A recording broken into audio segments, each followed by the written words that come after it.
Hello guys. तो आज हम अपना lecture number 2 acid base and salt class 10th NCERT का स्टार्ट करेंगे। तो लेक्चर 1 में हमने ब्रीफली देखा था एसिड और बेस के इंडिकेटर्स के बारे में और उनके बारे में पढ़ा था। तो अगर आपने वो लेक्चर मिस कर दिया है तो उसको फिर से एक बार देख लीजिए। और क्या होता है, आज हम बेसिकली एसिड और बेस के जो रिएक्शंस होते हैं मेटल्स के साथ, मेटल ऑक्साइड के साथ, नॉन मेटल ऑक्साइड और बहुत सारी चीजें हम आज पढ़ेंगे। बेसिकली ये हमारी ये जो आज हम पढ़ेंगे, मतलब ये एसिड एंड बेस की तुम समझ सकते हो एक तरह की प्रॉपर्टीज। मतलब जब ये इससे रिएक्ट करेगा तो क्या होगा, इससे रिएक्ट करेगा तो क्या होगा, तो ये सब चीजें क्या होता है आज के लेक्चर में हम कवर करेंगे। तो स्टार्ट करते हैं हम सबसे पहले reaction of acid with metals. मतलब अगर तुम्हारा जो एसिड है उसका रिएक्शन मेटल्स के साथ हो जाए तो क्या हो जाएगा। तो when acid reacts with metal then there is formation of salt and hydrogen gases evolved।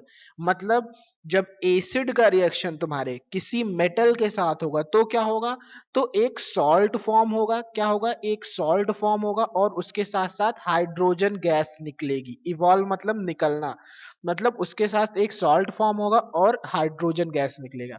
अब अच्छा, अभी हमने तो सॉल्ट के बारे में कुछ डिस्कस किया नहीं है। मतलब सॉल्ट होता क्या है, आप लोग सोच रहे हो सॉल्ट वो जो घर में नमक होता है, खाना बनाया जाता है, वही सॉल्ट है बस। नहीं, ऐसी बात नहीं है। सॉल्ट बहुत ढेर सारे सॉल्ट होते हैं और उसकी प्रॉपर्टीज भी होती हैं, लेकिन उसको हो सकता है हम नेक्स्ट लेक्चर में डिस्कस करें। तो अभी के लिए आप बस जान लीजिए कि जो सॉल्ट है वो जैसे आपका हो गया सोडियम क्लोराइड, हो गया सोडियम कार्बोनेट, हो गया, ये सब जो होते हैं ये सॉल्ट के एग्जांपल्स होते हैं। बस आप अभी इतना जानिए, फिर आगे हम बढ़ते हैं। जैसे एसिड का रिएक्शन मेटल के साथ होगा तो सॉल्ट और हाइड्रोजन गैस निकलेगा। जैसे यहाँ देखो, जिंक क्या है, एक मेटल है। इस मेटल का रिएक्शन एसिड के साथ हो रहा है। H2SO4 क्या है, हमारा एक एसिड है। जब मेटल का रिएक्शन एसिड के साथ होगा तो हमने बताया एक सॉल्ट बनेगा। तो ये ZnSO4 क्या है, ये एक सॉल्ट है। इसको क्या कहते हैं, जिंक सल्फेट। सॉल्ट प्लस क्या निकला, हाइड्रोजन गैस निकला। और ये H2 क्या है, हमारा गैस है। समझ में आया। वैसे यहां भी देखो, कैल्शियम क्या है, एक मेटल है। इसका रिएक्शन HNO3 के साथ हो रहा है। ये HNO3 क्या होता है, ये होता है भैया नाइट्रिक एसिड। ये आपने पढ़ा होगा, ये होता है नाइट्रिक एसिड और हमने प्रीवियस लेक्चर में डिस्कस भी किया था। HNO3 मतलब नाइट्रिक एसिड। तो कैल्शियम का रिएक्शन HNO3 के साथ होगा तो क्या बनेगा, कैल्शियम नाइट्रेट बनेगा प्लस हाइड्रोजन गैस। समझ में आया, ये क्या है, calcium nitrate plus hydrogen gas. अच्छा, ये क्वेश्चन बैलेंस नहीं है, ध्यान से देखो, बैलेंस नहीं है। तो चलो इसको बैलेंस कर लेते हैं। यहाँ 2NO3 है तो यहाँ 2 हो जाएगा, 2NO3। और यहाँ 2 हाइड्रोजन। हाँ देखो, अब ये पूरा इक्वेशन तुम्हारा बैलेंस हो गया। समझ में आया। तो फिर ये समझ रहे हो ना, देखो जब किसी मेटल का रिएक्शन एसिड के साथ हो रहा है तो क्या बन रहा है, एक सॉल्ट बन रहा है और उसके साथ हाइड्रोजन गैस बन रहा है।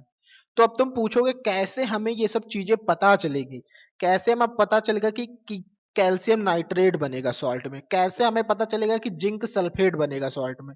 तो इसके लिए तुम्हें खुद से थोड़ा दिमाग लगाना पड़ेगा। जैसे तुम सोचो, अगर जिंक का H2SO4 के साथ रिएक्शन होगा तो तुम्हें पता हाइड्रोजन गैस निकलेगी। हाइड्रोजन गैस निकलेगी मतलब H2 तो बाहर चला जाएगा। इसका मतलब अब जिंक बचा और ये SO4 हमने पढ़ा था लेक्चर नंबर 1, याद करिए जब हमने नॉमेनक्लेचर पढ़ा था। वो बहुत इंपॉर्टेंट लेक्चर है, उसको आप जरूर देखिए, उसी से आप रिएक्शंस को बना पाएंगे। तो अब जिंक बचा और SO4 बचा, तो समझो जिंक है और एक सल्फेट है तो क्या बनेगा, क्या बनेगा, जिंक है और सल्फेट है तो क्या बनेगा, ZnSO4 ही तो बनेगा। जैसे हाँ, और ये इसका फॉर्मूला हम कैसे जानेंगे, जिंक सल्फेट का फॉर्मूला हम कैसे जानेंगे। तुम्हें पता है जिंक का हमने पढ़ा था एक रूल, क्या पढ़ा था, जिंक लिखा, यहाँ सल्फेट लिखा और यहाँ सिंबल लिखा और यहाँ चार्ज लिखा। जिंक का सिंबल क्या होता है, Zn, सल्फेट का सिंबल SO4, जिंक का चार्ज +2, सल्फेट का चार्ज -2। और मैंने बोला था जब चार्ज का मैग्नीट्यूड बराबर तो डायरेक्ट जिंक सल्फेट ZnSO4 हो जाएगा। इस लेक्चर को आप एक बार जरूर देख लीजिए। तो हमारा क्या बन गया, ZnSO4 प्लस H2। वैसे ही अब यहाँ तुम ध्यान से देखो, कैल्शियम का रिएक्शन HNO3 के साथ हो रहा है। तो अब तुम दिमाग लगाओ, H तो बाहर निकलेगा हाइड्रोजन के फॉर्म में बन के, तो बचा NO3 और कैल्शियम। सोचो तो कैल्शियम और NO3 क्या होता है तुम्हारा, नाइट्रेट होता है। तो मतलब ये जो बनेगा वो क्या होगा तुम्हारा, कैल्शियम नाइट्रेट होगा। समझ में आया, ये तुम्हारा क्या बनेगा, कैल्शियम नाइट्रेट होगा। ऐसे तुम दिमाग लगाओगे और तब तुम्हें क्या होता है, सॉल्ट का प्रोडक्ट बनाना आएगा। और तुम कैसे जानोगे कि कैल्शियम नाइट्रेट का यही फॉर्मूला होगा, तो हमने नॉमेनक्लेचर पढ़ा है। कैल्शियम का सिंबल होता है Ca और उसका चार्ज होता है +2। और नाइट्रेट का सिंबल क्या होता है, नाइट्रेट का सिंबल होता है NO3 और इसका चार्ज होता है -1। तो मैग्नीट्यूड इक्वल नहीं है तो क्रॉस मल्टीप्लाई होगा, क्रॉस मल्टीप्लाई होगा तो क्या बन जाएगा, CaNO3 का होल ट्वाइस। समझ में आया, ऐसे करके हम क्या होता है, अपने क्या होता है जब एसिड का रिएक्शन मेटल के साथ होगा तो हम सॉल्ट और हाइड्रोजन को बना सकते हैं। और ये देखिए ये क्या होता है, ये बॉक्स में इसको हमने हाईलाइट करके लिख दिया है कि एसिड का रिएक्शन मेटल के साथ होगा तो सॉल्ट और हाइड्रोजन गैस बनेगा। समझ में आया। उसके बाद देखते हैं, अब फिर वही बेस का रिएक्शन अगर मेटल के साथ हो जाए, अभी तो हमने पढ़ा था एसिड का रिएक्शन मेटल के साथ, बेस का रिएक्शन अगर मेटल के साथ हो जाएगा तो वही सेम होगा, वहां भी सॉल्ट बनेगा और साथ में हाइड्रोजन गैस निकलेगी।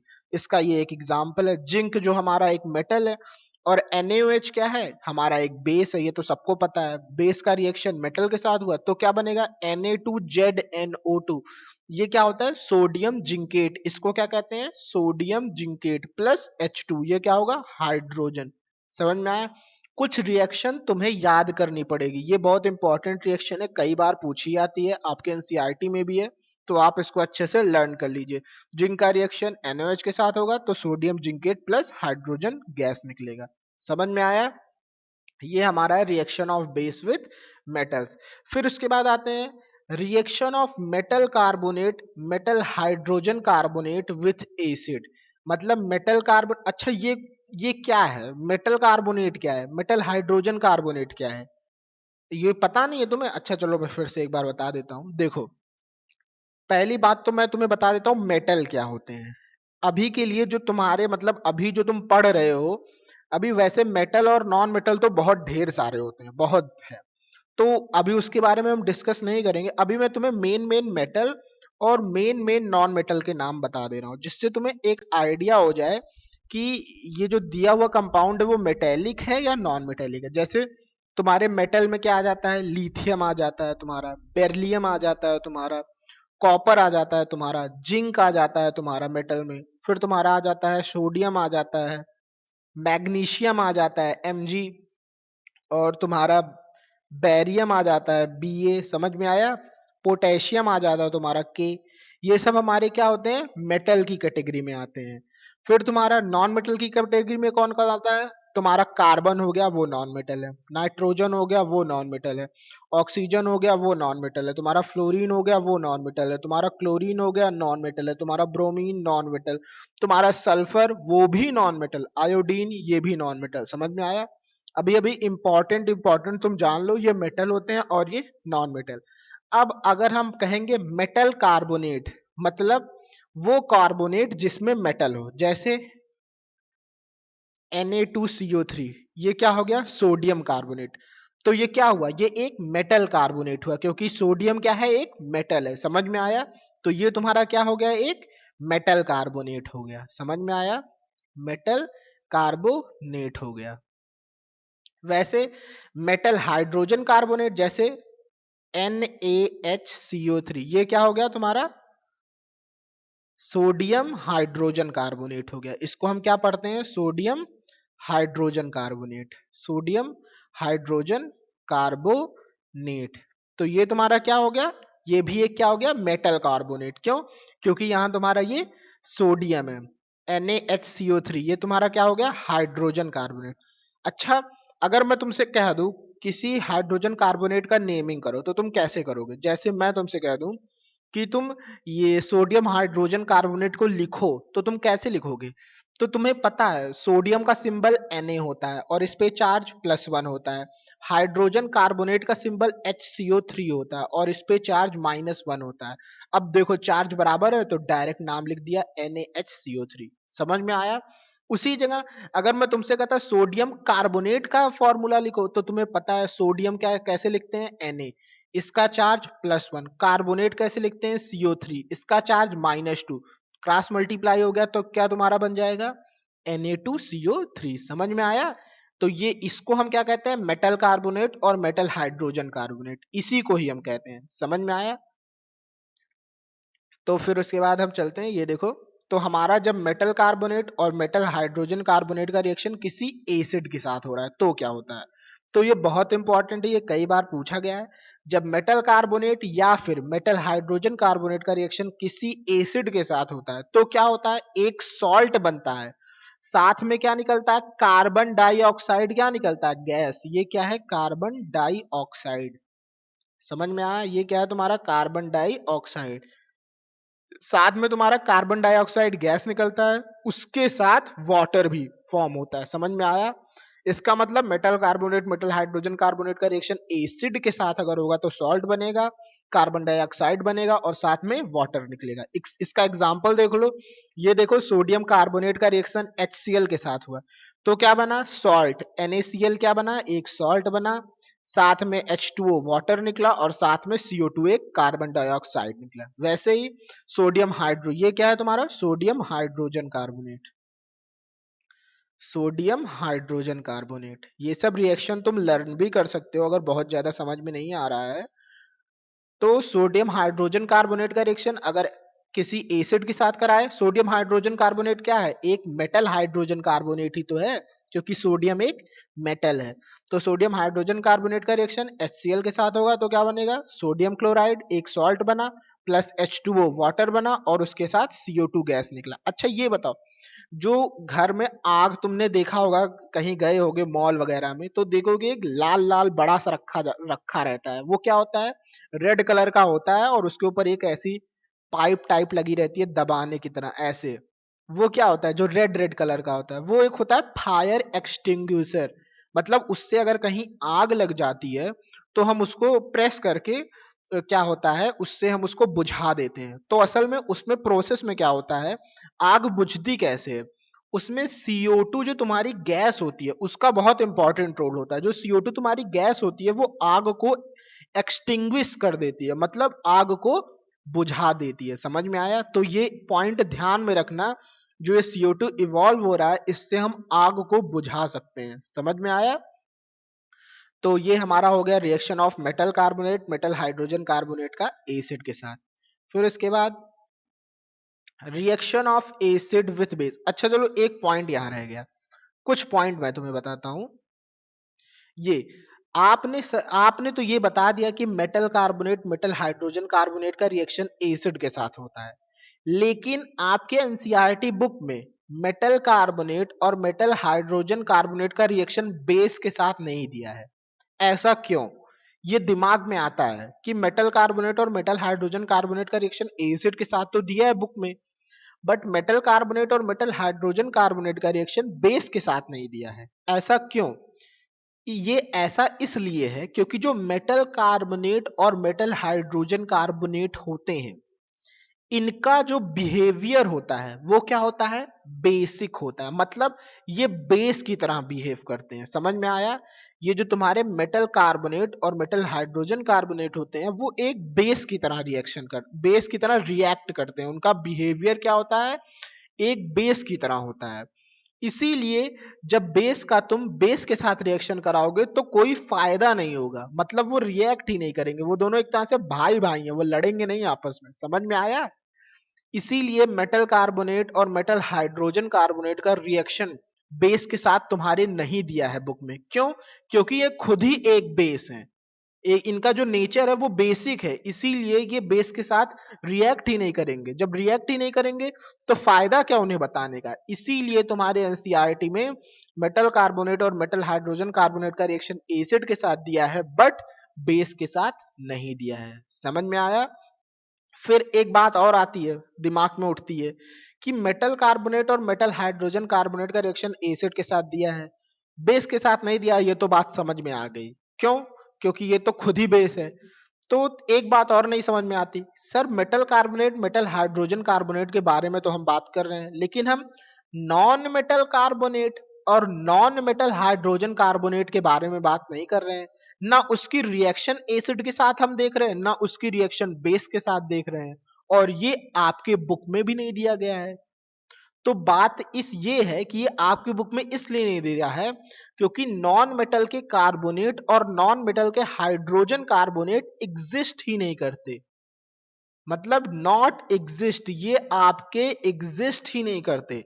और जब कोई चीज एग्जिस्ट मतलब वो रहेगी ही नहीं चीज, तो उसके बारे में हम डिस्कस क्या करेंगे। समझ में आया? इसीलिए नॉन मेटल के कार्बोनेट और नॉन मेटल के हाइड्रोजन कार्बोनेट एग्जिस्ट ही नहीं करते, इसीलिए आपके बुक में इस बारे में डिस्कस नहीं किया गया है। समझ में आया? ये कई बच्चों को कंफ्यूजन होती है, अरे मेटल का कार्बोनेट डिस्कस किए हैं तो नॉन मेटल का क्यों नहीं डिस्कस किए। इसीलिए नहीं डिस्कस किए क्योंकि वो एग्जिस्ट ही नहीं करता। और दूसरा कंफ्यूजन ये आता है कि metal carbonate metal hydrogen carbonate का रिएक्शन एसिड के साथ तो दिखा दिए, लेकिन बेस के साथ क्यों नहीं दिखाएं। बेस के साथ इसलिए नहीं दिखाएं क्योंकि ये खुद ही बेस है, ये खुद ही बेस की तरह बिहेव करते हैं। तो बेस का बेस के साथ रिएक्शन कराएंगे उससे कुछ फायदा नहीं होगा, कुछ होगा ही नहीं उससे। समझ में आया? तो फिर आते हैं हम next, reaction of acid with base. अब एसिड का रिएक्शन अगर बेस के साथ हो गया, एसिड का रिएक्शन अगर बेस के साथ हो गया, देख लो एसिड का रिएक्शन बेस के साथ हो गया तो क्या बनेगा, सॉल्ट बनेगा और प्लस वाटर बनेगा। समझ में आया? एसिड का रिएक्शन बेस के साथ हो गया तो सॉल्ट बनेगा और वाटर बनेगा। और इसी रिएक्शन को, इसी पूरे प्रोसेस को क्या कहते हैं, न्यूट्रलाइजेशन रिएक्शन। मतलब जो एसिड है वो बेस को न्यूट्रलाइज करके सॉल्ट बना दे रहा है और उसके साथ वाटर बन जा रहा है। The reaction between an acid and a base to give a salt and water is known as a neutralisation reaction. समझ में आया? एसिड और बेस का जो रिएक्शन होता है उससे हमारा सॉल्ट और वाटर बनता है, उसी रिएक्शन को हम क्या कहते हैं, न्यूट्रलाइजेशन रिएक्शन। ऐसा क्यों कहते हैं? देखो, जैसे कभी तुमने घर में सुना होगा किसी का पेट बहुत दर्द हो रहा है, मतलब खूब खाना खा लिए और फिर पेट में एसिडिटी हो गई, और जब पेट में एसिडिटी हो गई तो उनको क्या दिया जाता है, एंटासिड दिया जाता है। एंटासिड, समझ में आया? वो एसिडिटी को खत्म करता है। तो वो एसिडिटी को खत्म कैसे करेगा, इंडाइजेशन को खत्म क्या कैसे करेगा, तो वो जनरली हम उसको एक बेस देते हैं। और तुम्हारे पेट में एसिड बना हुआ है उसको, और अगर तुम उसको बेस दे दिए, अगर वो बेस मतलब वो जो दवाई है वो तुम्हारी बेस है, उसको तुम खा लिए तो एसिड प्लस बेस तो क्या बन जाएगा, सॉल्ट प्लस वाटर। तो वो जो तुम्हारा एसिड है जो तुम्हारे पेट में बना हुआ है उसको वो जो बेस है जो दवाई है वो न्यूट्रलाइज कर देगी। और जब तुम्हें न्यूट्रलाइज कर देगी जो तो तुम्हारा पेट जो है, जो तुम्हारा पेट दर्द है वो बंद हो जाएगा। समझ में आया? उसी को हम क्या कहते हैं, वही वही सेम प्रोसेस जो होता है एसिड और बेस का, सॉल्ट प्लस वाटर बनने में, इसीलिए हम उसको क्या कहते हैं, न्यूट्रलाइजेशन रिएक्शन कहते हैं। समझ में आया? इसका एग्जांपल देख लो, HCl क्या है, एक एसिड है, NaOH सोडियम हाइड्रोक्साइड, इसका रिएक्शन एक बेस के साथ हो रहा है तो क्या बन रहा है, salt NaCl plus water H2O बन रहा है। समझ में आया? एसिड बेस का रिएक्शन सॉल्ट प्लस वाटर बनेगा। वैसे ही तुम्हारा ये तुम्हारा क्या है, H2SO4, क्या है तुम्हारा, H2SO4 मतलब सल्फ्यूरिक एसिड। सल्फ्यूरिक एसिड का रिएक्शन सोडियम हाइड्रोक्साइड के साथ हो रहा है तो क्या बन रहा है, ये Na2SO4 sodium sulphate plus H2O water बन रहा है। समझ में आया? एसिड प्लस बेस हमारा सॉल्ट प्लस वाटर बनाता है और इसी को हम न्यूट्रलाइजेशन रिएक्शन कहते हैं। समझ में आया? उसके बाद reaction of metallic oxide with acid. समझ में आया? रिएक्शन ऑफ मेटेलिक ऑक्साइड ये क्या होता है, अभी हमने पढ़ा है कि मेटल्स क्या क्या होते हैं, अभी कुछ देर पहले पढ़ा है। कहाँ पढ़ा है, ये देखो ये देखो, ये हमने देखा है, ये metal lithium beryllium copper zinc sodium magnesium barium potassium, इतने ही मेटल नहीं, बहुत मेटल हैं, बट मेनली जो अभी आप पढ़ेंगे ज्यादातर वहां उन जगह पे यही डिस्कस हुआ है। तो अब मेटल के कार्बोनेट और मेटल के हाइड्रोजन कार्बोनेट है, तो मेटल के ऑक्साइड जैसे CuO, ये क्या हो गया, कॉपर ऑक्साइड, ये तुम्हारा क्या है, एक मेटल का ऑक्साइड है। समझ में आया? जो हमने पढ़ा था मैग्नीशियम Mg रिबन को बर्न किया था तो उसमें MgO बना था, वो क्या हो गया, मैग्नीशियम ऑक्साइड, वो भी क्या है तुम्हारा एक मेटल का ऑक्साइड है। क्यों मेटल का ऑक्साइड है, क्योंकि ये जो मैग्नीशियम है वो हमारा एक मेटल है, इसीलिए हम इसको मेटल ऑक्साइड कह सकते हैं। समझ में आया? वैसे ही तुम्हारा नॉन मेटल ऑक्साइड भी होता है, जैसे CO2। सी क्या है, कार्बन क्या है, एक नॉन मेटल है, और इसके साथ ऑक्साइड कार्बन डाइऑक्साइड, तो ये क्या है तुम्हारा नॉन मेटल का ऑक्साइड है। समझ में आया? वैसे ही तुम्हारा NO2, ये भी तो क्या तुम्हारा क्या है, एक नॉन मेटल ऑक्साइड है। समझ में आया? मेटल ऑक्साइड और नॉन मेटल ऑक्साइड के बीच में डिफरेंस, जो जो जो ऑक्साइड मेटल से बने हुए हैं उन्हें मेटेलिक ऑक्साइड बोलते हैं, जो नॉन मेटल से बने हुए हैं नॉन मेटेलिक ऑक्साइड बोलते हैं। जैसे CO2 तुम्हारा नॉन मेटेलिक ऑक्साइड, NO2 तुम्हारा नॉन मेटेलिक ऑक्साइड, MgO तुम्हारा metallic oxide, CuO copper oxide ये भी तुम्हारा क्या है, मेटेलिक ऑक्साइड। समझ में आया? तो ये देखो reaction of metallic oxide with acid, अगर मेटेलिक ऑक्साइड का रिएक्शन एसिड के साथ हो जाए तो क्या होगा? अगर मेटेलिक ऑक्साइड का रिएक्शन एसिड के साथ हो जाए तो सॉल्ट बनेगा और उसके साथ वाटर बनेगा। समझ में आया? अब मेटेलिक ऑक्साइड तुम्हारा कॉपर ऑक्साइड हो गया, उसका रिएक्शन HCl के साथ हुआ तो क्या बनेगा? सॉल्ट CuCl2, इसको क्या कहेंगे? Copper chloride. इसको क्या कहेंगे? Copper chloride. CuCl2 plus H2 water बन गया। वैसे ही CuO कॉपर ऑक्साइड का रिएक्शन HNO3 नाइट्रिक एसिड के साथ हो गया तो तुम्हारा बनेगा क्या? Copper nitrate plus water. ये कॉपर नाइट्रेट क्या है? एक सॉल्ट है। समझ में आया? Copper nitrate plus water. अच्छा ध्यान से देखो, यहां मेटेलिक ऑक्साइड एसिड के साथ रिएक्शन करके सॉल्ट और वाटर बना रहा है, चलो ठीक है। अभी इसके पीछे हमने देखा एसिड बेस के साथ रिएक्शन बना के सॉल्ट और वाटर बना रहा है। कंपेयर करो दोनों को, एसिड का रिएक्शन जब बेस के साथ हो रहा है तो सॉल्ट और वाटर बन रहा है, और मेटेलिक ऑक्साइड का रिएक्शन जब एसिड के साथ हो रहा है तब भी सॉल्ट एंड वाटर बन रहा है। थोड़ा कंपेयर करो, इसका मतलब ये जो मेटेलिक ऑक्साइड है ये बेस की तरह एक्ट कर रहा है। समझ में आया? देख लो यहां एसिड और बेस सॉल्ट एंड वाटर बना रहे हैं, और यहाँ एसिड और metallic oxide salt and water बना रहे हैं। इसका मतलब ये जो मेटेलिक ऑक्साइड है वो हमारा बेस की तरह एक्ट कर रहा है। किसकी तरह एक्ट कर रहा है? बेस की तरह एक्ट कर रहा है। समझ में आया? इसीलिए ये एक पॉइंट लिखा है मैंने, जो मेटेलिक ऑक्साइड होते हैं वो बेसिक नेचर के होते हैं, इसीलिए उन्हें बेसिक ऑक्साइड कहा जाता है। समझ में आया? इसीलिए उन्हें क्या कहा जाता है? Basic oxide. अब मेटेलिक ऑक्साइड का रिएक्शन एसिड से तो हमने पढ़ लिया, अब मेटेलिक ऑक्साइड का रिएक्शन बेस से पढ़ेंगे तो वो तो एग्जिस्ट ही नहीं करेगा भाई। मेटेलिक ऑक्साइड खुद ही बेस है, और उसका रिएक्शन अगर तुम बेस के साथ कराओगे तो वो एग्जिस्ट ही नहीं करेगा, क्योंकि बेस और बेस का रिएक्शन अगर कराएंगे तो उससे कोई फायदा ही नहीं, दोनों भाई भाई हैं। समझ में आया? इसीलिए आपकी बुक में मेटेलिक ऑक्साइड का रिएक्शन केवल एसिड के साथ दिया है, बेस के साथ नहीं दिया है। क्यों? क्योंकि मेटेलिक ऑक्साइड खुद ही बेसिक नेचर का होता है। और ये हम पता कैसे लगा लिए? हमने इस रिएक्शन से ध्यान से कंपेयर किया तो हमें पता चला कि एसिड बेस भी सॉल्ट वाटर बना रहे हैं, और मेटेलिक ऑक्साइड और एसिड भी सॉल्ट वाटर बना रहे हैं। तो कहीं ना कहीं ये जो मेटेलिक ऑक्साइड है ये एक बेस की तरह एक्ट कर रहा है, इसका जो बिहेवियर वो एक बेस की तरह है। समझ में आया? इसीलिए मेटेलिक ऑक्साइड का रिएक्शन हम बेस के साथ नहीं कराते, क्योंकि मेटेलिक ऑक्साइड खुद ही एक बेस है, और बेस के साथ रिएक्शन कराएंगे तो उससे कोई फायदा नहीं। समझ में आया? इसीलिए आपके बुक में केवल मेटेलिक ऑक्साइड का रिएक्शन एसिड के साथ दिया है, और हमारा जो मेटेलिक ऑक्साइड होता है वो बेसिक नेचर का होता है, इसीलिए हम उसे बेसिक ऑक्साइड कहते हैं। समझ में आया? फिर उसके बाद reaction of non metallic oxide with base. अब वहां मेटेलिक ऑक्साइड का रिएक्शन एसिड के साथ था, और यहां नॉन मेटेलिक ऑक्साइड का रिएक्शन बेस के साथ है।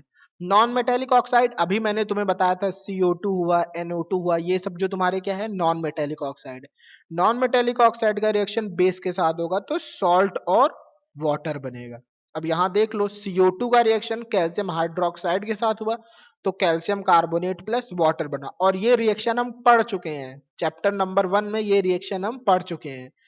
फिर यहाँ एक नोट करके, वो एक्स्ट्रा पॉइंट है, ये इससे रिलेटेड नहीं है बट ये एक एक्स्ट्रा पॉइंट है, कि ये जो कैल्शियम कार्बोनेट प्लस वाटर बना है, मतलब पहले तो हमने कैल्शियम हाइड्रोक्साइड को CO2 के साथ ट्रीट किया तो कैल्शियम कार्बोनेट और वाटर बन गया। इसी कैल्शियम कार्बोनेट और वाटर को फिर हम CO2 से ट्रीट करते हैं, मतलब हम CO2 को किस में ले लेते हैं? एक्सेस। मतलब एक्सेस मतलब बहुत ढेर सारा CO2, मतलब इसी CaCO3 का रिएक्शन H2O और प्लस CO2, मतलब CO2 का फिर से इसी सॉल्यूशन का फिर से CO2 के साथ रिएक्शन करा दिए तो हमारा CaHCO3 का होल ट्वाइस बन जाता है, जिसको हम क्या कहते हैं? Calcium hydrogen carbonate. क्या बन जाता है? Calcium hydrogen carbonate.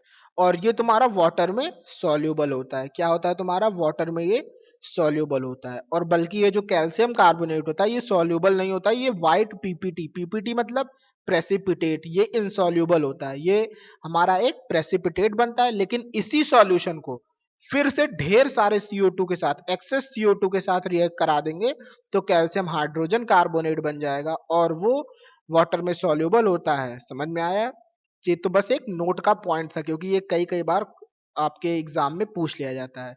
तो बेसिकली हम इसके बारे में बात कर रहे थे, नॉन मेटल का रिएक्शन ऑक्साइड के, नॉन मेटेलिक ऑक्साइड का रिएक्शन बेस के साथ हुआ। नॉन मेटेलिक ऑक्साइड का रिएक्शन बेस के साथ हुआ, सॉल्ट और वाटर बना। देख लो, नॉन मेटल ऑक्साइड का रिएक्शन बेस के साथ हुआ, सॉल्ट और वाटर बन गया। अच्छा, अब इसको ध्यान से कंपेयर करो। एसिड और बेस सॉल्ट और वाटर बना रहे थे, और यहाँ नॉन मेटेलिक ऑक्साइड और बेस सॉल्ट एंड वाटर बना रहे थे। तो कहीं ना कहीं ये नॉन मेटेलिक ऑक्साइड तुम्हारा एसिड की तरह बिहेव कर रहा है। इसीलिए मैंने लिखा है जो नॉन मेटेलिक ऑक्साइड है वो उनका नेचर क्या होता है? एसिडिक होता है। इसीलिए हम उन्हें एसिडिक ऑक्साइड कहते हैं। समझ में आया? इसीलिए आपके बुक में नॉन मेटेलिक ऑक्साइड का रिएक्शन एसिड के साथ नहीं दिया है। क्यों नहीं दिया है? क्योंकि नॉन मेटेलिक ऑक्साइड खुद ही एक एसिड की तरह बिहेव करता है, और जब एसिड का एसिड से रिएक्शन कराओगे तो उससे कोई फायदा नहीं। दोनों एक ही कैटेगरी के हैं, दोनों का नेचर एक ही है। समझ में आया? तो उससे कुछ रिएक्शन ही नहीं होगी। समझ में आया? तो ये हमने पढ़ लिया reaction of non metallic oxide with base. उसके बाद हम कुछ इंपॉर्टेंट क्वेश्चन देख लेते हैं। पहला क्वेश्चन पूछा है कि जो कर्ड, कर्ड क्या होती है? कर्ड जानते हो? दही, जो दूध से सब लोग बनाते हैं, दही। Why should curd and sour substance, sour substance से यहाँ क्या मतलब है आपका? यहाँ आपका सोर्स सब्सटेंस से क्या मतलब है? सोर्स सब्सटेंस से मतलब है एसिड, मतलब हम एसिड की बात कर रहे हैं। पूछ रहे हैं कि एसिड को हम, मतलब curd and sour substance, curd में क्या होता है? लैक्टिक एसिड होता है। समझ में आया? ये एक एसिड होता है लैक्टिक एसिड। ये एक जनरली ऑर्गेनिक एसिड होता है। तो अभी इसके बारे में हम बहुत ज्यादा नहीं पढ़ेंगे, बट ये जान लो ये इसमें एक एसिड होता है। तो जो कर्ड और सोर्स सब्सटेंस होता है उनको जब ब्रास और कॉपर के यूटेंसिल, मतलब वेसल, वेसल मतलब ब्रास और कॉपर का एक वेसल है, उसमें हम कर्ड और सोर्स सब्सटेंस को क्यों नहीं रखते, ये पूछा है। क्यों? अच्छा ठीक है, कर्ड और सोर्स सब्सटेंस हमारी क्या है? एसिड। और ब्रास और कॉपर हमारे क्या है? मेटल। और हमें पता है जब एसिड और मेटल का रिएक्शन होता है तो क्या बनता है? बताओ, एसिड और मेटल का रिएक्शन होता है तो हमारा क्या बनता है? अभी हमने पढ़ा है, क्या बनेगा? सॉल्ट बनेगा प्लस हाइड्रोजन गैस निकलेगी। समझ में आया? अगर तुम एक कॉपर का वेसल ले लो या बीकर ले लो कॉपर का, और उसमें तुम एसिड डाल दो, तो क्या होगा? ये जो बीकर है ये इस एसिड के साथ रिएक्ट करने लगेगा, और जब रिएक्ट करने लगेगा तो ये जो इसका वेसल है वो क्या होने लगेगा? कोरोड होने लगेगा। हमने पढ़ा था कोरोड मतलब जैसे लोहे में जंग लगता है, उसी टाइप का कुछ समझ लो।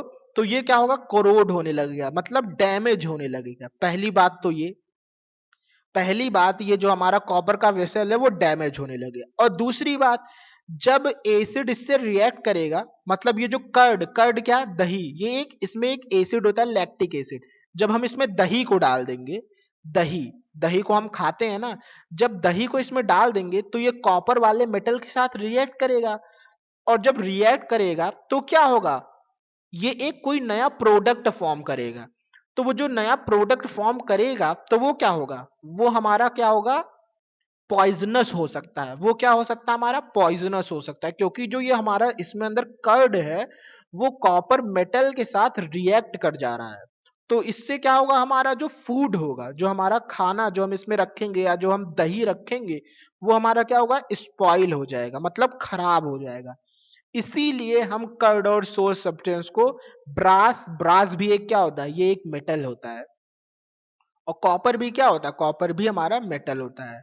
इसीलिए ब्रास और कॉपर को हम वो सोर्स सब्सटेंस यानी एसिड या कर्ड को हम ब्रास और कॉपर के वेसल में नहीं रखते। इसका यही कारण है, क्योंकि वो जो मेटल है वो हमारे कर्ड के साथ रिएक्ट कर जाएगा, और जब रिएक्ट कर जाएगा तो हमारा पहली बात तो खाना बर्बाद हो जाएगा, हम कुछ खा ही नहीं पाएंगे, और दूसरी बात हमारा जो यूटेंसिल है वो भी हमारा धीरे धीरे कोरोड होने लगेगा, डैमेज होने लगेगा। इसीलिए इसको हम नहीं करते हैं, सोर्स सब्सटेंस को ब्रास एंड कॉपर के वेसल में नहीं रखते हैं।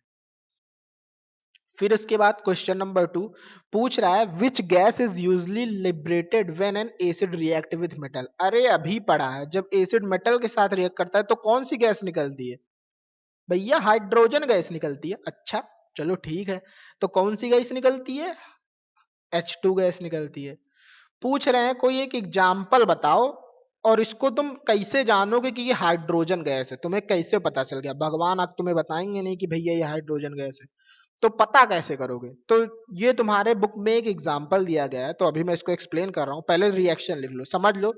एक मेटल तुम्हारा मान लो जिंक है, उसका रिएक्शन तुम किससे करा रहे हो? H2SO4। H2SO4 क्या है? तुम्हारा एसिड है, तो बन गया क्या? जिंक सल्फेट, ZnSO4, और उसके साथ हाइड्रोजन गैस निकलेगा।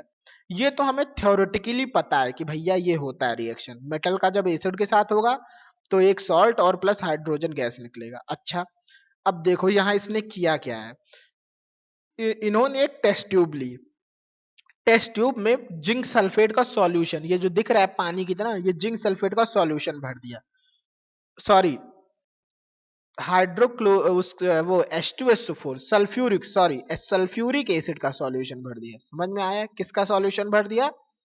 सल्फ्यूरिक एसिड का इसमें इन्होंने सॉल्यूशन भर दिया, और उसमें जिंक मेटल को डाल दिया। ये जो दिख रहा है ना छोटा छोटा ग्रे ग्रे कलर का, उसमें इन्होंने जिंक मेटल को डाल दिया। अब क्या होगा? अब जिंक मेटल जब H2SO4 के साथ रिएक्शन करेगा तो क्या बनेगा? ZnSO4 और H2। कुछ देर बाद ये जो सॉल्यूशन है वो ZnSO4 बन जाएगा, और उसमें बबल निकलने लगेंगे, और ये जो बबल क्या होंगे? ये हाइड्रोजन गैस के बबल होंगे। फिर ये जो हाइड्रोजन गैस फॉर्म होगा ये यहां से निकलते निकलते निकलते ये जो पाइप दिख रही है ना इसमें चला जाएगा, और फिर ये गैस ऐसे जाते जाते जाते जाते जाते जाते ये तुम्हारा क्या है? एक सोप सॉल्यूशन है। सोप सॉल्यूशन में जब ये गैस निकलेगा तो यहाँ ये बबल फॉर्म करेगा, और जब ये बबल फॉर्म करेगा तो फिर ये बबल ऊपर की तरफ जाएगा। ये देख रहे हो ना, बबल उस सॉल्यूशन से निकलेगा, और वो जो बबल होगा उसके अंदर क्या होगा? तुम्हारा H2 गैस भरी होगी। अब जब उस बबल के पास हम कोई बर्निंग कैंडल लाएंगे, जब बबल के पास कोई बर्निंग कैंडल लाएंगे तो वो पॉप साउंड, मतलब पुट पुट इस तरह का साउंड करके फूटेगा। तो इससे हमें पता चल जाएगा कि ये जो गैस है वो हमारी क्या है? हाइड्रोजन गैस है। इस ऑब्जर्वेशन से हमें पता चल जाएगा कि ये जो हमारी गैस है वो क्या है? हमारी हाइड्रोजन गैस है। और इसको हमने एक बार डिस्कस भी किया है किसी लेक्चर में, कि जब हाइड्रोजन गैस क्या होता है, हाँ जो इलेक्ट्रोलिटिक हमने पढ़ा था, इलेक्ट्रोलिसिस, उसमें वाटर का इलेक्ट्रोलिसिस पढ़ा था, उसमें हमने डिस्कस किया था जो हाइड्रोजन गैस है वो पॉपिंग साउंड क्रिएट करता है जब उसके पास हम कैंडल ले आते हैं। समझ में आया? तो इससे हमें पता चल जाएगा कि ये जो गैस है वो हाइड्रोजन गैस है, क्योंकि वो पॉप साउंड के साथ हमारा निकल रहा है। ये इलिस्ट्रेट विथ एन एग्जाम्पल, ये एग्जाम्पल आपका हो गया। और कैसे आप टेस्ट करेंगे भैया? कैंडल से हम टेस्ट कर लेंगे, और अगर पॉप साउंड निकल जाएगा तो हम जान जाएंगे कि वो जो हमारा गैस है वो हमारा हाइड्रोजन गैस है। समझ में आया? और देखिए ये जो सारे लेक्चर दिए हुए हैं इसके जो आपके इसकी पूरी पीडीएफ आपको डिस्क्रिप्शन में मिल जाएगी। हर लेक्चर की, कोई भी लेक्चर आप पढ़ेंगे उसके नीचे आप डिस्क्रिप्शन में जाके देखिए, आपको हर लेक्चर की पीडीएफ मिल जाएगी विथ सॉल्यूशन। ये सब जो मैं अभी आपको समझा रहा हूं आपको पीडीएफ में इसके सॉल्यूशन अच्छे से लिखे हुए मिल जाएंगे, तो आप पीडीएफ जरूर डाउनलोड कर लीजिएगा, ठीक है।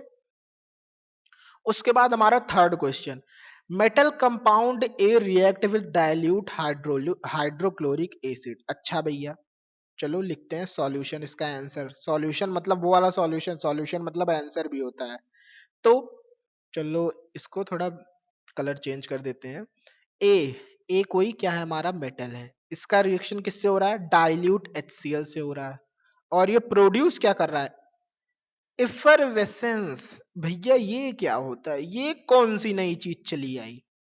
पहली बात तो ये जो एफरवेसेंस होता है ये क्या होता है, ये मतलब बुलबुला जो कहते हैं नहीं, बुलबुला निकल रहा है। सुने होंगे गांव में बोलते हैं देखो पानी में से बुलबुले निकल रहे हैं। तो वही एफरवेसेंस मतलब जब किसी लिक्विड में बुलबुला टाइप निकलता है वही एफरवेसेंस होता है। समझ में आया। फिर फिर क्या हुआ, the gas evolve extinguish a burning candle. जो उसमें से गैस निकली उसने तो भैया कैंडल को ही बुझा दिया, आग को ही बुझा दिया। अरे अभी तो हमने कुछ देर पहले पढ़ा है कि आग को कौन बुझाता है, आग को कार्बन डाइऑक्साइड बुझाता है, CO2। इसका मतलब यहां CO2 बन रहा होगा। पहली बात तो हमें यह पता चल गई। फिर तुमसे पूछ रहा है कि बैलेंस केमिकल इक्वेशन लिखिए इसका, अगर रिएक्शन में एक कैल्शियम क्लोराइड भी फॉर्म हो रहा है। क्या फॉर्म हो रहा है, कैल्शियम क्लोराइड भी फॉर्म हो रहा है। ये चारों चीजें हमें पता चल गई। अब यहां से हम यहां से क्या ऑब्जर्व कर सकते हैं कि देखो सॉल्ट प्रोड्यूस हुआ है और कार्बन डाइऑक्साइड प्रोड्यूस हुआ है। इसका मतलब ये जो ए है ये कोई मेटल कार्बोनेट है या मेटल हाइड्रोजन कार्बोनेट है। क्यों, क्योंकि मेटल कार्बोनेट और मेटल हाइड्रोजन कार्बोनेट का रिएक्शन जब एसिड के साथ होता है तभी CO2 प्रोड्यूस होता है। और इसके साथ तुम जानते हो वाटर भी निकलेगा, ये तुम्हें पता है, इसके साथ तुम्हारा वाटर भी निकलेगा। कैसे पता है तुम्हें, ये अभी मैं दिखा रहा हूं तुम्हें कैसे पता है।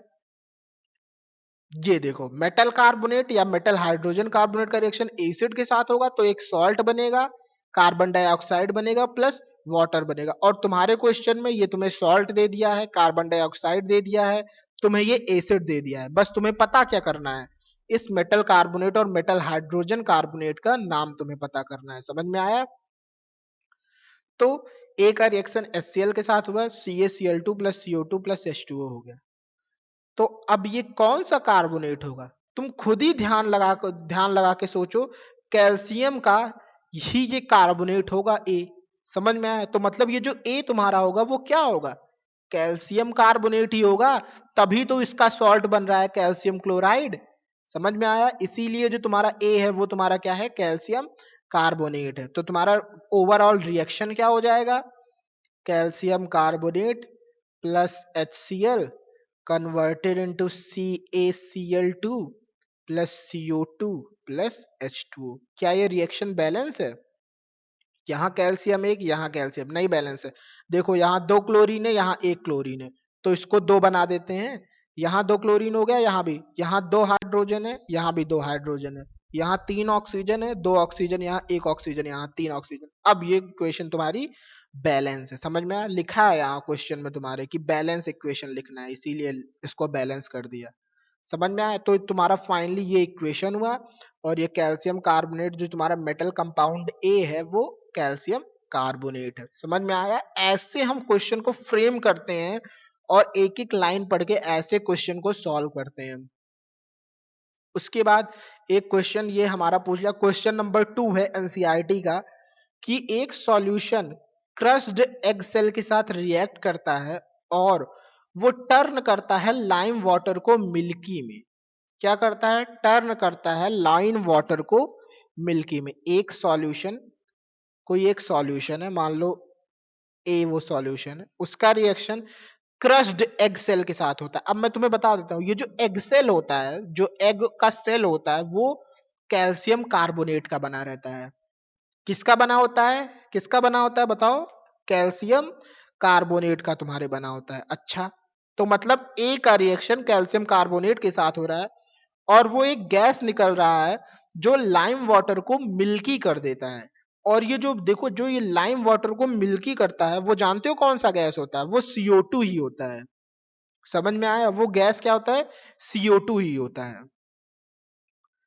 फिर वही जो अभी पहले क्वेश्चन में डिस्कस की थी, वही देखो यहां भी कार्बन डाइऑक्साइड निकला। समझ में आया।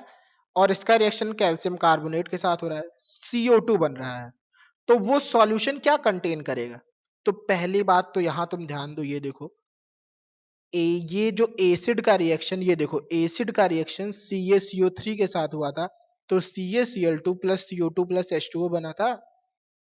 अरे भैया वही तो सेम रिएक्शन तुमसे कह रहा है, समझे? वही सेम रिएक्शन की बात कर रहा है तुमसे।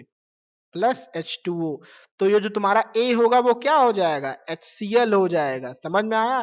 पिछली बार तुमसे क्या पूछ लिया था? तुमसे HCl दे के कैल्शियम कार्बोनेट पूछ लिया, और अब की क्या पूछ लिया तुम्हें? कैल्शियम कार्बोनेट दे के HCl पूछ लिया। समझ में आया? वही बात है HCl, मतलब इसका रिएक्शन एसिड के साथ ये HCl के साथ हुआ है, और बाकी ये सब जो है ये सब तो सॉल्ट है, इसमें केवल एसिड यही एक HCl है। और ये तुम जन्म जन्मांतर से जान रहे हो कि HCl जो होता है वो एक एसिड होता है, इसमें कोई नई बात नहीं। समझ में आया? तो ऐसे तुम्हें पता चल जाएगा एसिड का रिएक्शन मेटल कार्बोनेट के साथ होगा तो सॉल्ट बनेगा, CO2 बनेगा और वाटर बनेगा। समझ में आया? फिर हमारा है क्वेश्चन 3। क्वेश्चन 3 क्या भैया? 10 ml सॉल्यूशन के है NaOH का। अच्छा ठीक है, 10 ml NaOH का सॉल्यूशन है।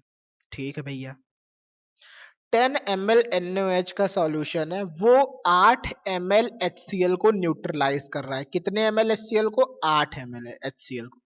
हमने न्यूट्रलाइजेशन रिएक्शन पढ़ा था ना, न्यूट्रलाइजेशन रिएक्शन हमने अभी पढ़ा था कि जो एसिड होता है वो बेस को न्यूट्रलाइज करता है या बेस एसिड को न्यूट्रलाइज करता है। तो 10 ml NaOH 8 ml HCl को न्यूट्रलाइज कर रहा है। तो पूछ रहे हैं कि तो 20 ml NaOH कितने ml को न्यूट्रलाइज करेगा?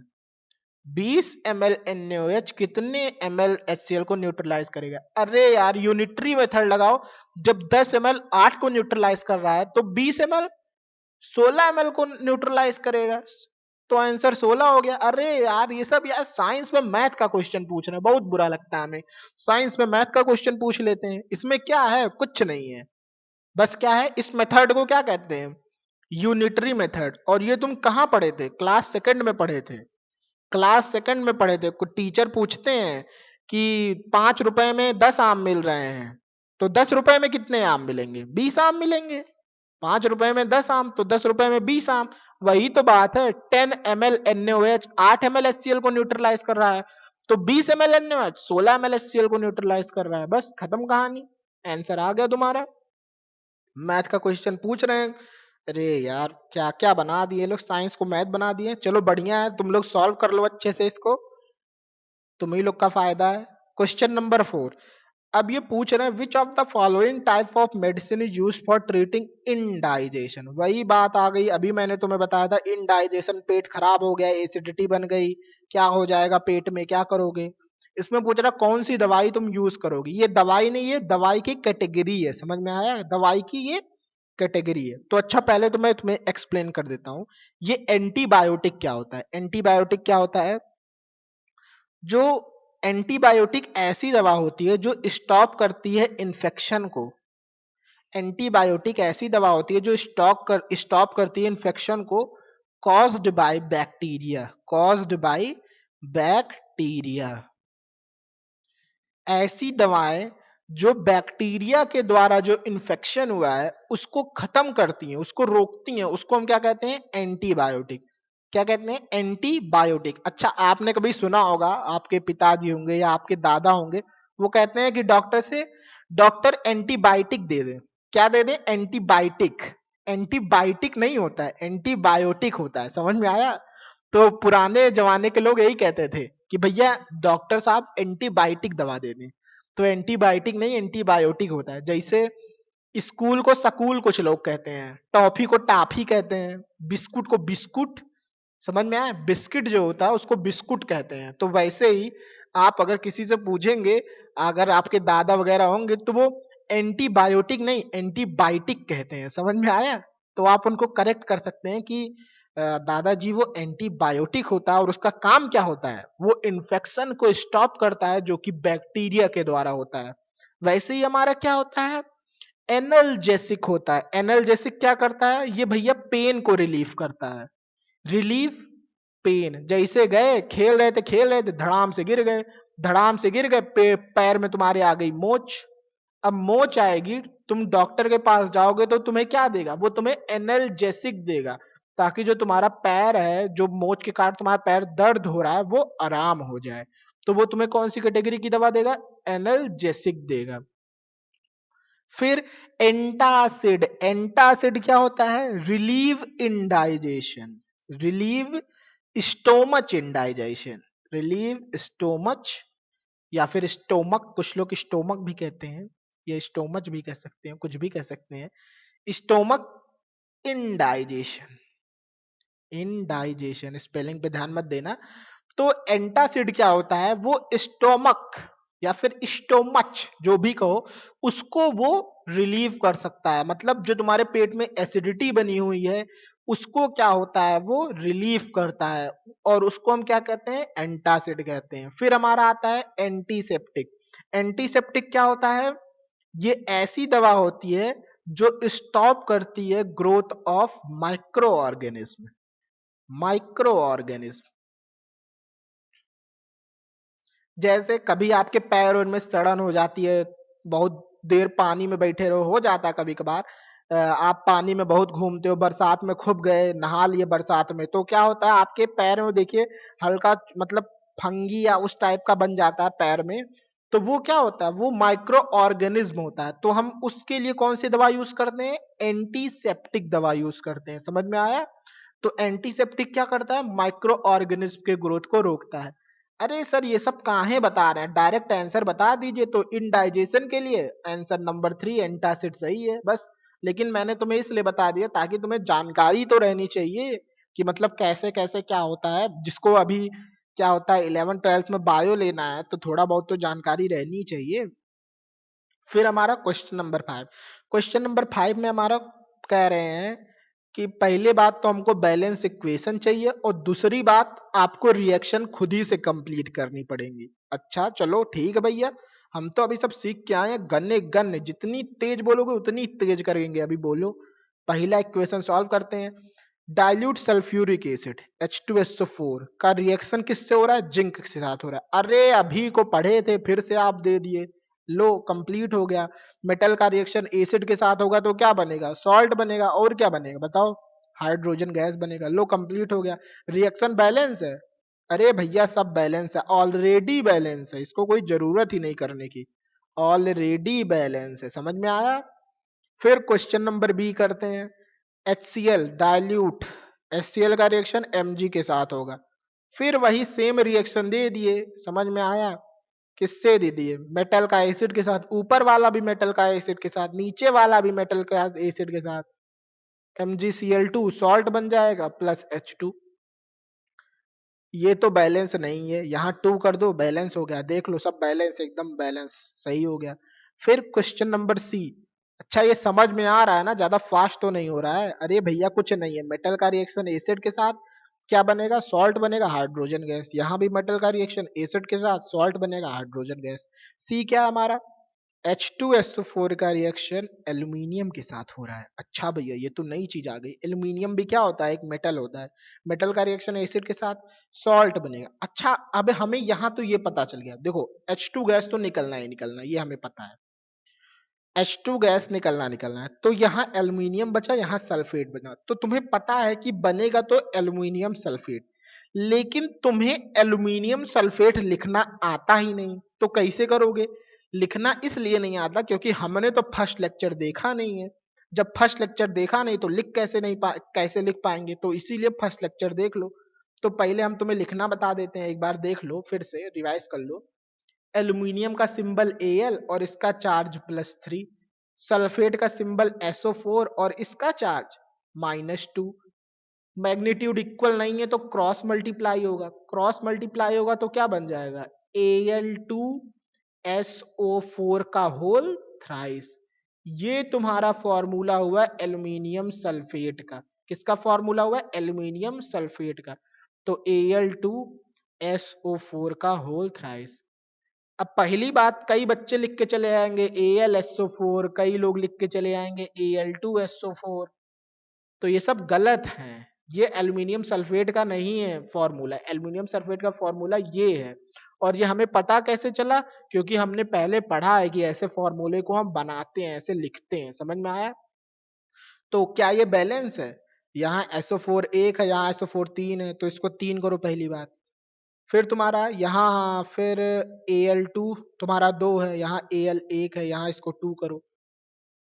तो क्या हो गया 3H2SO4, अब तो सब बैलेंस है ना? नहीं, 3 2 जा 6H2, यहाँ भी 3 हो जाएगा। अब देखो अब सब बैलेंस है, हाँ अब सब बैलेंस है, ये देखो 6 हाइड्रोजन इधर, 6 हाइड्रोजन इधर, 3SO4 इधर, 3SO4 इधर, 2 एल्यूमिनियम इधर, 2 एल्यूमिनियम इधर। मतलब ओवरऑल जो बैलेंस इक्वेशन है वो होगी हमारी 3H2SO4 plus 2Al converted into Al2SO4 का होल थ्राइस प्लस 3H2। 3 2 जा 6 हाइड्रोजन, 3 2 जा 6 hydrogen, 3 sulphate, 3 sulphate, 2 aluminium, 2 aluminium. अब ये एकदम बैलेंस है। समझ में आया? ऐसे हम क्वेश्चंस को करते हैं और ऐसे हम फॉर्मूले को बनाते हैं। समझ में आया? Question number D, question number D के लिए स्पेस नहीं बचा तो क्वेश्चन नंबर 1 को उड़ा देते हैं। तो क्वेश्चन नंबर डी हमारा क्या हो गया? HCl का रिएक्शन किसके साथ हो रहा है? आयरन फिलिंग्स, उसमें आयरन मिला दे रहे हैं। अरे यार फिर वही रिएक्शन दे दिए, मेटल का रिएक्शन एसिड के साथ, तो क्या बनेगा? सॉल्ट बनेगा। अब तुम्हें पता हाइड्रोजन तो निकलेगा भैया, हाइड्रोजन तुमने निकाल दिया क्योंकि तुम्हें पता है एसिड का रिएक्शन मेटल के साथ होगा, हाइड्रोजन निकलेगा। अब तुम ध्यान से सोचो, H लेके हाइड्रोजन बन जाएगा। अरे वो तो बाद में बैलेंस हो जाएगा, यहाँ 2 कर देंगे तो 2 हाइड्रोजन तो बैलेंस हो, उसकी चिंता ना करो। तुम दिमाग लगाओ, जब H लेके हाइड्रोजन निकल जाएगा तो यहाँ Fe बचा और यहाँ Cl बचा, मतलब आयरन बचा और Cl मतलब क्लोराइड बना, मतलब क्लोराइड बचा। मतलब जो तुम्हारा यहाँ फॉर्म होगा सॉल्ट, वो क्या होगा? आयरन क्लोराइड होगा। अब पहली बात, जब तुम्हें आयरन क्लोराइड लिखना ही नहीं आएगा तो कैसे लिखोगे? तो हमें पता है कि आयरन का सिंबल Fe, इसका चार्ज +2, क्लोराइड का सिंबल Cl, इसका चार्ज -1। ये इधर जाएगा, ये इधर जाएगा, तो बन क्या जाएगा? FeCl2। तो आयरन क्लोराइड का फॉर्मूला FeCl2। समझ में आया? तो ये हमारे सारे इक्वेशंस, हमारे सारे इक्वेशन बैलेंस। ये बैलेंस है? नहीं भैया ये बैलेंस नहीं है। यहाँ 2 कर दो, बैलेंस हो गया। देखो 2 हाइड्रोजन, 2 हाइड्रोजन, 2 क्लोरीन, 2 क्लोरीन, एक Fe, एक Fe, बैलेंस हो गया। समझ में आया?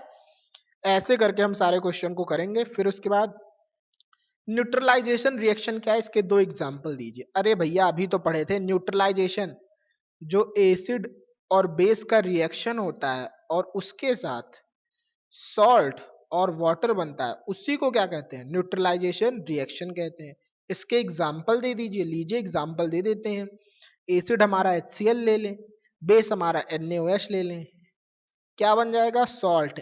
Na और Cl क्या बन जाएगा? सॉल्ट और प्लस वाटर। देख लीजिए हो गया। इक्वेशन बैलेंस है? हाँ बैलेंस हो गया। एक एग्जाम्पल मैंने दे दिया, एक एग्जाम्पल खुद से करो, होमवर्क है ये तुम्हारा, खुद से करो। समझ में आया? तो ये आपका हो गया न्यूट्रलाइजेशन रिएक्शन, अभी हमने पढ़ा भी था।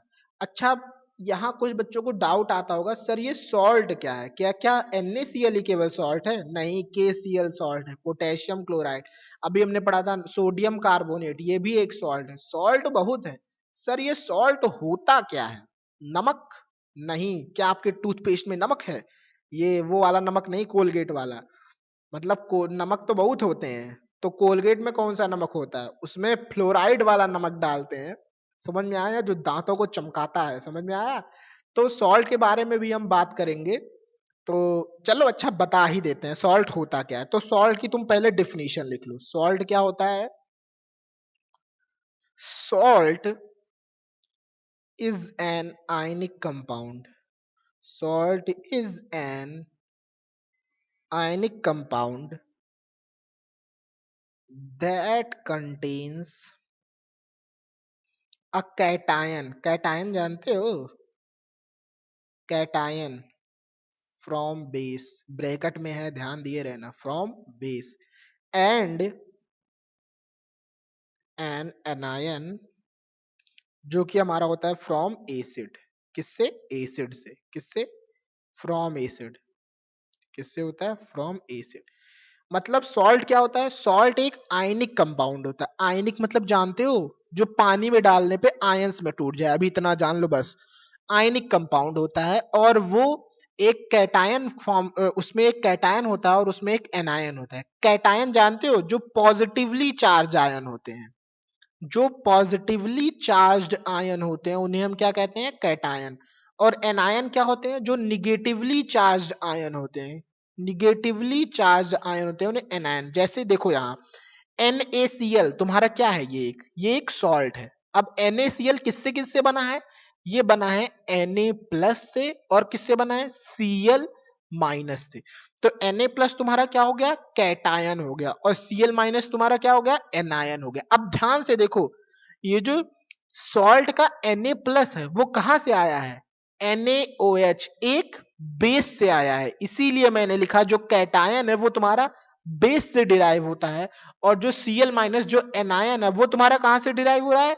HCl, मतलब एसिड के साथ डिराइव हो रहा है। समझ में आया? इसीलिए जो तुम्हारा सॉल्ट बनता है उसमें जो तुम्हारा कैटायनिक पार्ट होता है वो एक किसी बेस से डिराइव होता है, और जो तुम्हारा एनायनिक पार्ट होता है वो किसी एसिड से डिराइव होता है। अगर तुमसे कोई सॉल्ट की डेफिनेशन पूछे, इतना लिख दोगे तो तुम्हारा नंबर बढ़िया 100 में 100 जितना भी पाना होगा सब तुम्हें मिलेगा। समझ में आया? और उसके साथ तुम एग्जाम्पल लिख देना। एग्जाम्पल क्या लिख देना? NaCl लिख देना, सोडियम कार्बोनेट लिख देना, बहुत सारे एग्जाम्पल है, लिख देना। समझ में आया? तो ये हमारा क्या है? साल्ट का एग्जाम्पल। तो बाकी आप इसको अच्छे से लेक्चर पढ़ लीजिएगा, डिस्क्रिप्शन में आपको इसकी वो मिल जाएगी PDF, उसमें अच्छे से सॉल्यूशन लिखा रहेगा, उसको भी आप देख लीजिएगा। तो तब तक के लिए फिर मिलते हैं, टाटा बाय बाय। तब तक के लिए पढ़ते रहिए, रिवाइज कर लीजिए सारे क्वेश्चन को। ठीक है, जय हिंद जय भारत।